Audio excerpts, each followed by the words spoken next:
Why does it seem like children are so much better than us at speaking and learning languages? Listen very carefully to the way that I speak to my 3-year-old son in this video. Hey buddy, what do you want for dessert? Hey buddy, what do you want for dessert? Hey buddy, what do you want for dessert? Hey buddy, what do you want for dessert? Hey buddy, what do you want for dessert?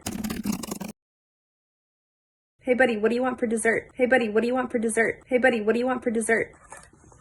A donut. A donut? Uh-huh. Dory, what'd you eat? Dory, what'd you eat? Dory, what'd you eat? Dory, what'd you eat? Dory, what'd you eat?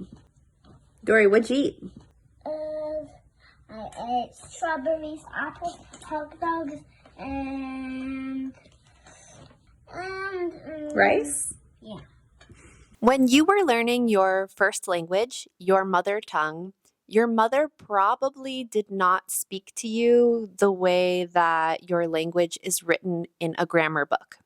Your mother probably used very natural sentences, very natural ways of speaking to you. She probably spoke really quickly to you and just naturally, the way that people naturally speak your language. And so, if we want to really learn how to speak and understand naturally spoken English, we essentially have to do 3 things, which we're going to talk about in this video. And at the end of this video, I'm going to show you how you can practice your speaking at home alone, just like a child. All right, so let's go back and look at that clip again of me talking to my 3-year-old. Have you eaten? Dory, have you eaten? Yeah. Yeah? Yeah. Have you eaten? Dory, have you eaten? Yeah. Yeah? Yeah. Would you eat? Okay, a couple of interesting things happening here. Have you eaten? Have you eaten? This is English on paper, written English. And so the first thing that we need to learn is that written English and spoken English are completely different systems.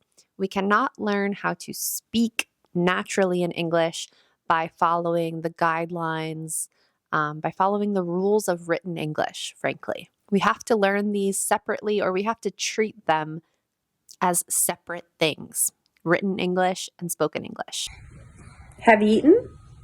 Have you eaten? So, have you eaten in naturally spoken English will sound like this. Have you eaten? Have you eaten? Have eaten. Have eaten. It's important to know that this is not lazy English speaking. This is simply naturally spoken English. So people in all registers, at work, at home, talking to their friends, talking to their boss, will use English like this. Will use connected speech, linked words, smushed together sounds at all registers of English. Sometimes students think that this is very like informal English or slang or something, but that's just not true. If you listen to TED Talks, you're going to hear English like this. If you go listen to a professor speak at a university, they're going to use English like this. This is just naturally spoken English. And the reason that this happens, the reason that words get smushed together like this in English is because of the way that the English sound system works, which is quite complicated. I won't get into too much detail here. I have some other videos on my channel that explain the English sound system and the English system of stress in a lot more detail. So I'll put a link below to that pronunciation playlist on my YouTube channel. And the more that you start to listen to English and hear these smushed together sounds, the more and more your ears will become adjusted to these things. The word eaten is interesting in English. Have you eaten? Have you eaten? Because we don't pronounce this T, the T, eaten, strongly in American English. in American English and probably some other varieties of English as well, we sort of swallow the T sound. It's called a glottal stop, and it basically means that you stop breathing in the middle of the word. So we don't say eaten, we say eaten, eaten, Have you eaten? Have you eaten? eaten. It's the same sound that you'll hear in the word mountain. So Americans don't really say mountain. We say mountain, mountain, mountain. It's like kind of like a dropped T, a disappeared T, a swallowed T, eaten. But the word eaten, eaten gets used all the time in English. We say eaten all the time. Have you eaten? Have you eaten? And so that's a pretty important pronunciation to know. My son can't write words yet, but if he could, if I asked him to write the word eaten right now, he would not put a T in it because he doesn't hear a T. He doesn't hear a T sound as a native speaker 3-year-old child. Okay, and this other question I asked him. Look, and Dory, what'd you eat? I ate strawberries, apples, hot dogs, and Rice? yeah. What'd you eat? What'd you eat? Dory, what'd you eat? Dory, what'd you eat? So written English, what did you eat? However, in naturally spoken English, using the fun English stress system with dropped sounds, reduced sounds, this will sound like wajit, wajit, Dory, what'd you eat? Dory, what'd you eat? wajit.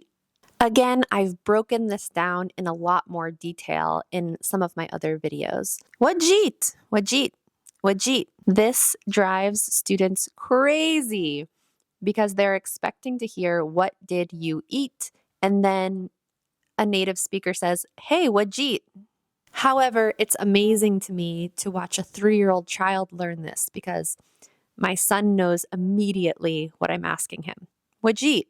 I ate strawberries, blah, blah, blah, blah, blah, blah, blah. And this brings me to the third thing, I've lost track. The second or third thing I wanted to tell you, which is that children cannot read. They can't read yet.